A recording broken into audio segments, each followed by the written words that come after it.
News Update Piala Dunia Qatar 2022. MJ Listeners, prediksi Kroasia versus Maroko dalam jadwal perebutan juara ketiga Piala Dunia 2022 berpotensi sengit. Laga ini bakal menjadi rematch bagi kedua tim yang sempat bertemu di penyisihan grup yang ketika itu berakhir imbang tanpa gol.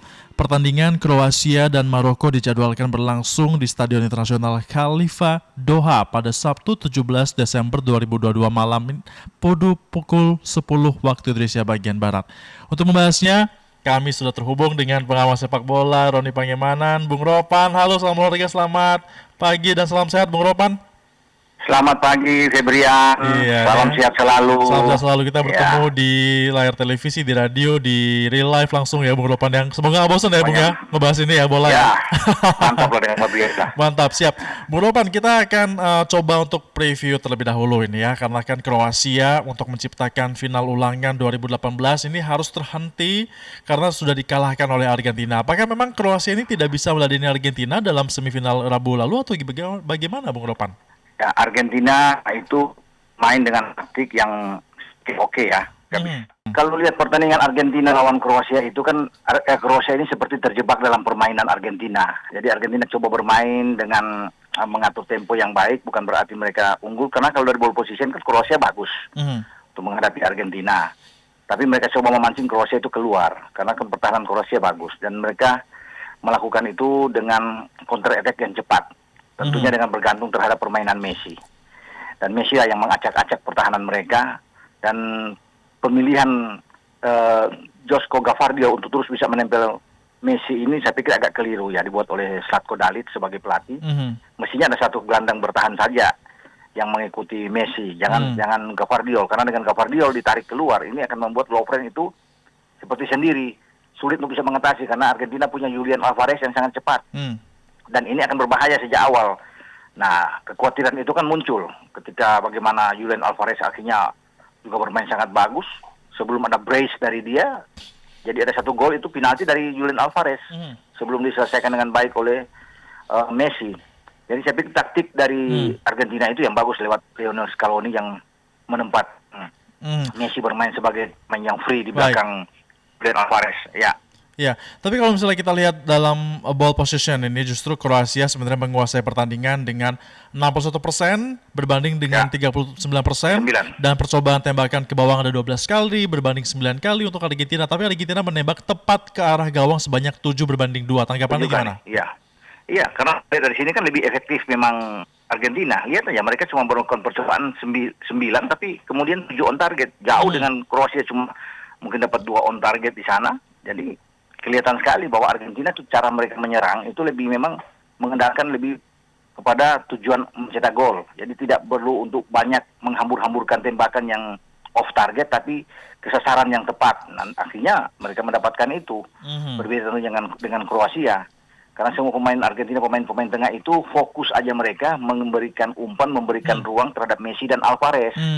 Jadi tidak, tapi pemain-pemain Kroasia itu terpancing keluar semua, termasuk Modric, Kovacic, Brozovic itu kan keluar, Kramaric yang bermain. Ya. Itu yang menyulitkan buat mereka memang di saat mereka keluar. Ya, setelah di sini saya bilang mereka memanfaatkan perangkap Argentina.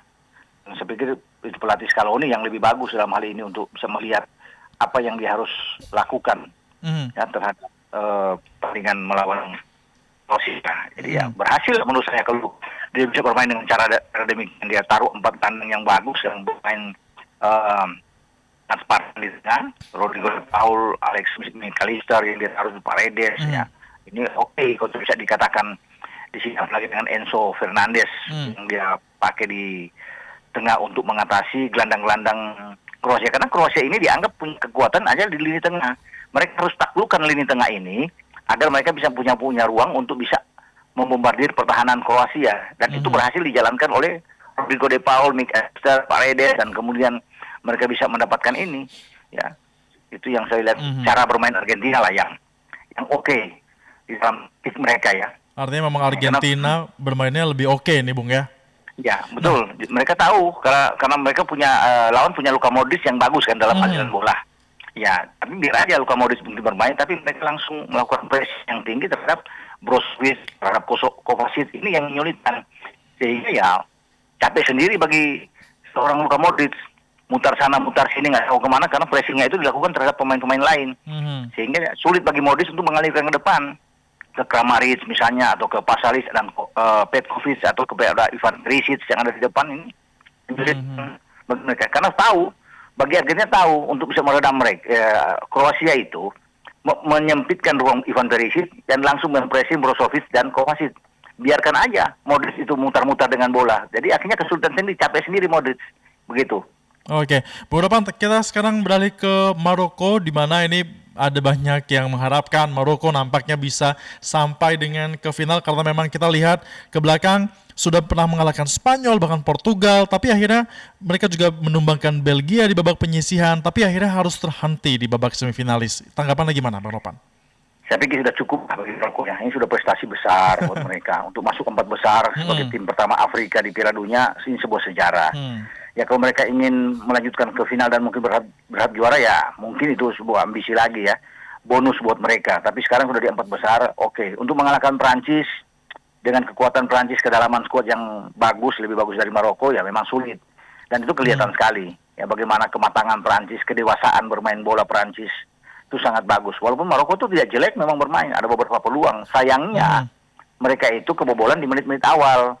Ya kalau tidak ada gol Theo Hernandez di menit kelima, itu mereka masih bisa untuk menang bahkan, atau memaksa Prancis itu masuk dalam pertarungan yang lebih seru di perpanjangan waktu extra time sampai adu penalti. Itu kan yang diinginkan oleh pelatih Walid Regragui, bahwa mereka jangan kalah di 90 menit. Prancis didesain sebagai pelatih ingin 90 menit selesai. Berbeda dengan Maroko mau 90 menit itu selesai draw. Giring Prancis, biar Prancis itu frustrasi, giring ke 2 kali 15 menit, jadi 30 menit dipaksa juga draw, baru mereka ambil di penalti, karena Prancis pasti kalah kalau ada penalti melawan Maroko. Maroko punya kiper bagus kan, Yacine Bono, yang lebih bagus, yang kuat. Nah ini dipahami, Deschamps itu mengerti sekali, makanya dia suruh ke tim dia itu jangan sampai ada perpanjangan, kita selesaikan laga ini di 90 menit saja waktu normal. Dan itu diselesaikan dengan bagus. Begitu ada gol pertama dari Theo Hernandez, itu yang membangkitkan gairah permainan Prancis. Prancis butuh gol cepat di sini. Karena kalau mereka tidak bisa membuat gol dalam 30 menit pertama, mereka akan sulit. Dan itu memang sangat mengerti, semua pemain juga menyadari itu. Karena kuat, pertahanan dari Maroko ini kuat.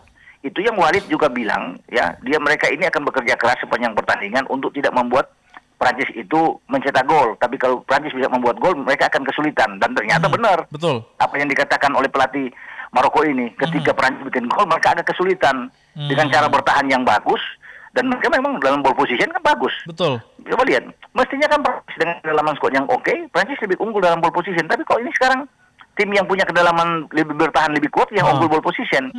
Agak ini. Nah, ini yang dipakai oleh Deschamps, ya, mereka memang sengaja untuk menarik, bikin keluar pemain-pemain Maroko ini, karena Maroko sulit diajak bermain secara terbuka, mereka kuat dalam bertahan, jadi paksa mereka untuk mancing untuk keluar, baru mereka kantor dengan cepat untuk cari gol pertama itu. Iya, betul. Contohlah Griezmann, ya kan, ketika Varane bisa membuat umpan yang bagus ke Griezmann ke Mbappe, dan Mbappe selesaikan oleh si Theo Hernandez. Itu masalahnya.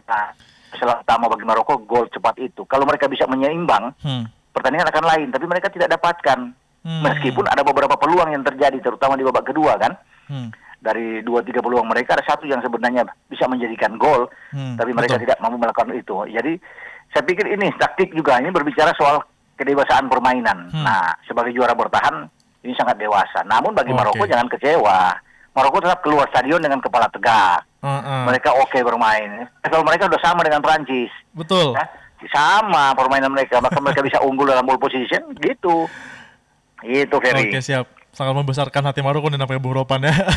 Iya dong, itu bangga dong ya. Bangga dong ya. Bung Ropan, tapi Maroko kan nanti akan melawan Kroasia untuk menentukan juara ketiga dan juga juara posisi keempat ya. Tapi sebenarnya ini juga menarik karena mereka juga pernah bertemu di babak penyisihan grup F, di mana Maroko ini menjadi juara grup sementara Kroasia adalah runner up-nya. Apakah kali ini Maroko akan menuntaskan hasil lebih baik karena di pertemuan babak grup keduanya ini imbang, hasilnya gimana? Bermain imbang. Ya. Kroasia tidak mampu membuat gol ke gawang Maroko di pertandingan di fase grup. Dan Maroko kan tim yang hebat, empat tim Eropa yang kuat secara materi pemain kualitas itu gagal membuat gol ke gawang Maroko. Belgia mereka hajar dengan 2-0. Lawan Kroasia itu 0-0. Mereka hanya kebobolan lewat gol bunuh diri kan. Betul. Dari Edward lawan Kanada ketika menang 2-1. Spanyol nggak bisa buat gol. Bahkan dalam adu penalti.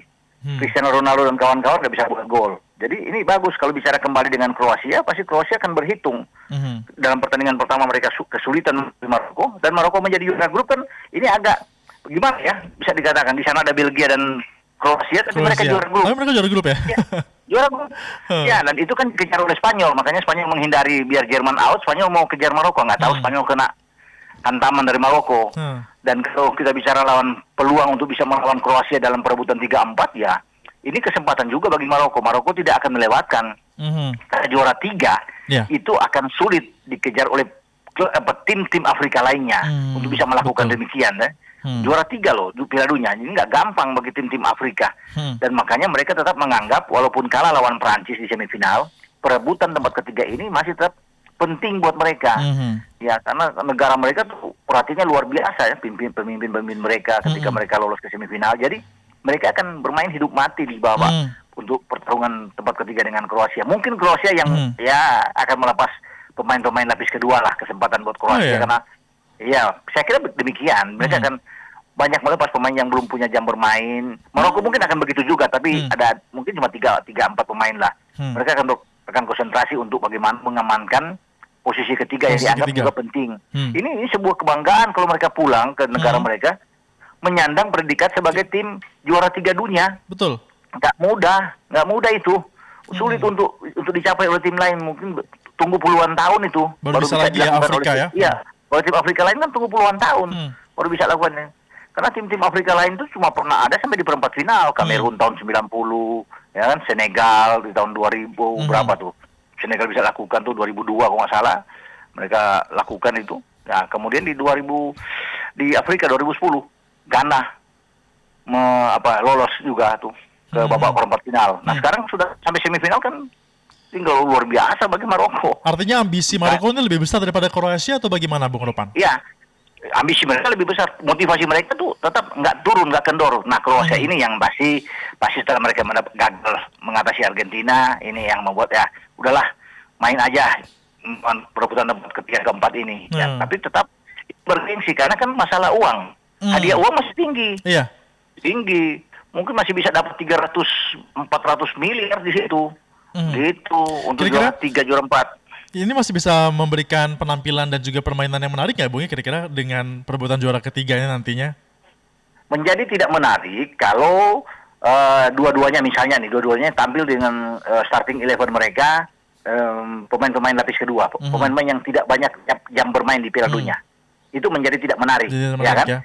Karena lapis kedua. Tapi akan menjadi menarik kalau dua-duanya tampil dengan kekuatan penuh. Paling tidak di 4-5 menit pertama. Sebelum kedua tim ini memilih untuk menarik beberapa pemain, kan ada 5 pergantian. 5 pergantian itu dimaksimalkan di babak kedua. Nah, itu yang bisa terjadi. Dan saya pikir ini akan di babak pertama semua pemain-pemain yang akan diturunkan pemain-pemain yang oke lah, yang bisa berbuat yang terbaik. Terutama Maroko. Karena Maroko menginjak yang saya bilang tadi. Ya, Maroko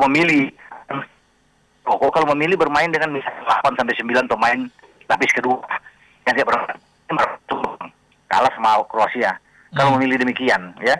Tapi kalau Maroko tetap fokus mainkan paling tidak 7 pemain inti dia yang selama ini dipakai, kemudian hanya 3 atau 4 pemain lapis kedua, oke buat Maroko. Begitu, Febrian. Mantap. Kalau kita lihat pertandingan nanti akan digelar pada Sabtu malam jam 10. Ball position pertandingan Kroasia sama Maroko ini, Bung Ropan gimana melihatnya? Ini 50-50 kalau bicara ball position ya. Tergantung dari pemain, dari starting 11 yang ditampilkan baik oleh Dalit sebagai pelatih Kroasia atau Reragui sebagai pelatih Maroko. Siapa yang akan dia mainkan? Kalau saya bilang tadi dengan pemain lapis kedua ya Kroasia yang akan mengambil inisiatif permainan. Tapi kalau dengan pemain inti Maroko akan tampilkan misalnya 7 pemain saja, saya yakin Maroko akan berusaha untuk mengendalikan laga karena kan mereka tidak mungkin bertahan lagi. Mereka sudah mengetahui Kroasia dalam pertandingan fase grup. Mereka tahu apa yang harus mereka lakukan. Ball posisinya mungkin mereka akan ambil. Kalau lawan Prancis mereka lebih unggul, kenapa tidak lawan dengan Kroasia? gitu. Apalagi kalau Kroasia bermain dengan lapis kedua banyak, ada 7 sampai 8 pemain, Maroko akan menang. Baik, artinya siapa Maroko yang akan lebih unggul, Bung Ropan? Maroko? Ya, saya pikir Maroko. Oke. Maroko yang akan mengambil kesempatan, gitu. Maroko yang akan mengambil kesempatan juga ini akan menyenangkan banyak hati pendukungnya nampaknya ya kalau misalnya memang Ya, mereka benar terjadi. mereka menganggap mereka juara dunia walaupun mereka kalah sama Perancis, mereka sudah menganggap juara dunia. Kalau mereka juara 3 itu pasti kayak sama seperti juara dunia aja Iya. mereka. Begitu, siap-siap Bung Ropan.